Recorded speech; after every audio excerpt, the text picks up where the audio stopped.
two types of holes, as Yamashita treasure signs.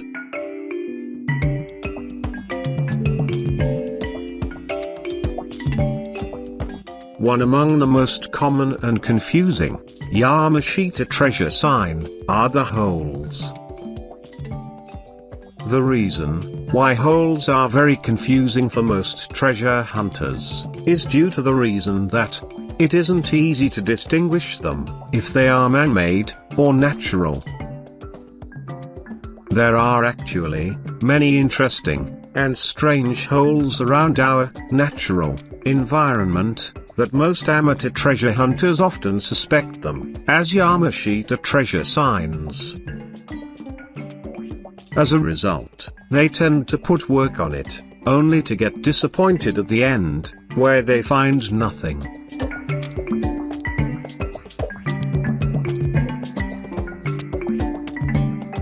It is really a hard challenge for every amateur treasure hunters to recognize legit holes as markers. It's because even some experienced treasure hunters can also get mistaken from those naturally made holes.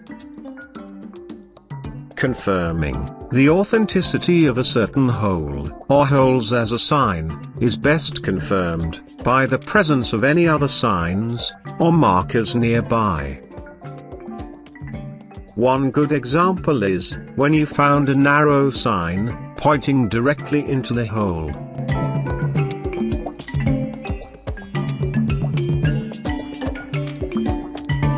Holes as markers can be encountered on old rocks, trees, concretes, and houses. Rocks are the most common objects in the environment where holes can be easily found. Thus, when it happens that you found a strange hole on the surface of a rock, it is advisable that you should take the time to study it carefully, in order to confirm if it is man-made or natural. The same thing applies to the holes on old trees. But when it comes to the holes on concretes and old houses, they are easier to distinguish.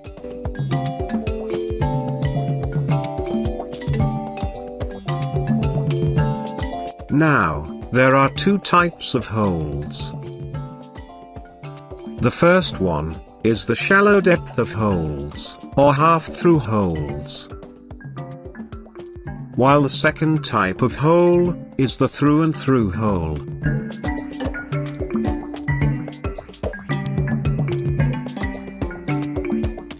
Let's first discuss the half-through, or shallow depth type of holes.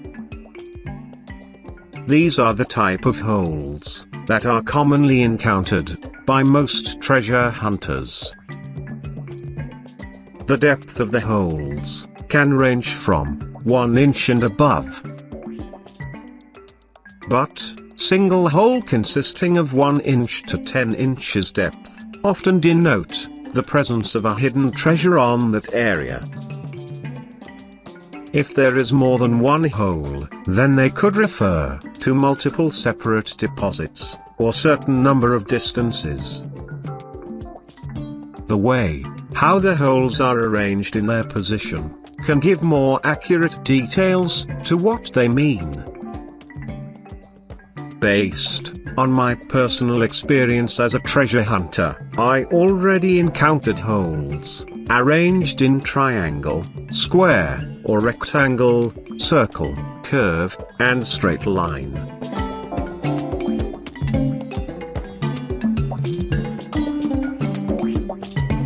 Holes that are arranged in triangles refer to the 3 corners of that area.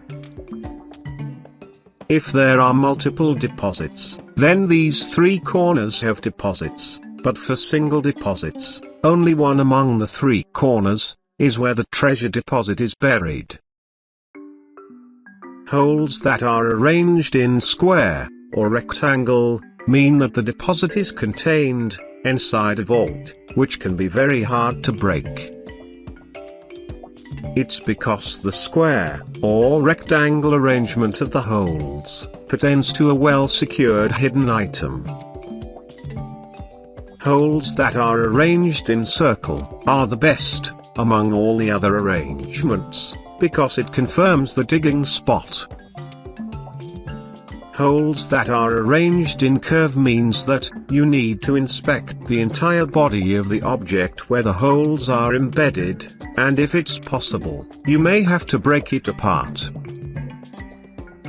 Holes that are arranged in a straight line refer to certain number of distance, or depth. In most cases, the number of holes is equivalent to the amount of distance, or depth.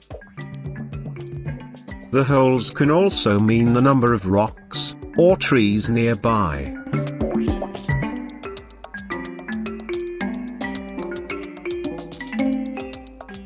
The second type of hole is the through-and-through hole. This is a type of hole that goes throughout the other side of the object. Let's say that you found a hole on a huge rock. When you insert a long stick inside the hole, the other end of the stick goes out at the opposite side of the rock. So what does it mean? It is actually a marker, which is a direct pointer. In one of our treasure hunting operation, which was near the creek, we discovered one old huge rock with a through-and-through type of hole. We were puzzled about what it means, because there weren't any other markers or signs around that could give us any further clues about what to do next. We even left that project for months before we finally figured it out. When we came back to the site, we diverted some of the flowing water from the creek, using a barrel of bamboo tree, directly into the upper side of the hole, or top portion of the huge old rock. The water started flowing inside the hole, and pushed all the dirt out until the water was freely flowing out from the other side of the hole.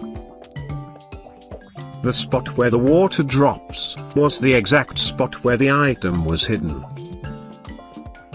We had another similar project, but this time, the rock was not situated on the creek, but on the dry land.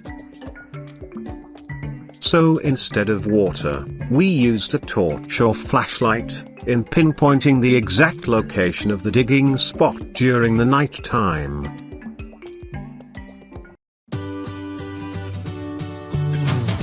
Anyway, if you have any questions with regards to this topic, then feel free to ask them on the comment form below.